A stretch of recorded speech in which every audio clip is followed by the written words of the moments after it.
تہجد اللہ کی سب سے لاڈلی عبادت ہے کیونکہ اس میں بات صرف خدا سے ہوتی ہے۔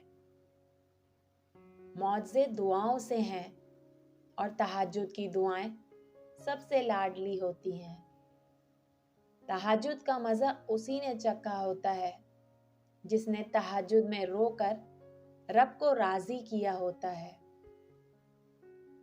اللہ تعالیٰ اپنے بندے کی تڑپ کبھی ضائع نہیں ہونے دیتا۔ تہجد کے سجدوں میں مانگی گئی چاہتے اللہ قیامت تک سلامت رکھتا ہے۔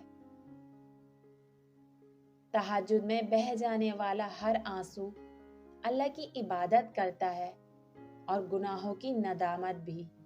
یہ آپ کا تہجد پڑھنے کا خیال آنا بے وجہ تو نہیں، آخر کچھ تو ہے جو ممکن ہونا ہے۔ جن کے دل اس کی محبت سے بھر جاتے ہیں پھر وہ ان کے لیے تہجد خاص کر دیتا ہے۔ جب اللہ نے نوازنا ہوتا ہے تو ہاتھ خود بخود دعا کے لیے اٹھنے لگتے ہیں۔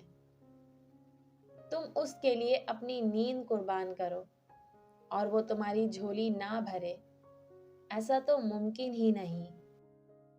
حضرت علی رضی اللہ تعالیٰ عنہ نے فرمایا، لاحاصل کو اگر پانا چاہتے ہو تو تہجد پڑھا کرو، کیونکہ جو نصیب میں نہ ہو اسے تہجد کی دعائیں مقدر میں لے آتی ہیں۔ کائنات میں کوئی اتنی شدت سے کسی کا انتظار نہیں کرتا جتنا اللہ اپنے بندے کی توبہ کا کرتا ہے۔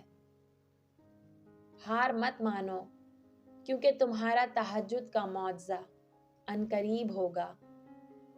تہجد کی دعائیں معجزوں کے اتنے ہی قریب ہوتی ہیں جتنا اس وقت اللہ تم سے قریب ہوتا ہے۔ اللہ اسے ہی تہجد کا سجدہ نصیب کرتا ہے جسے اپنے عشق میں مبتلا کرنا چاہتا ہے۔ رمضان کی تاک راتوں میں تہجد کے وقت جب اللہ کے سامنے ریز ہو جاؤ گے تو تمہارے دل کو سکون ملے گا۔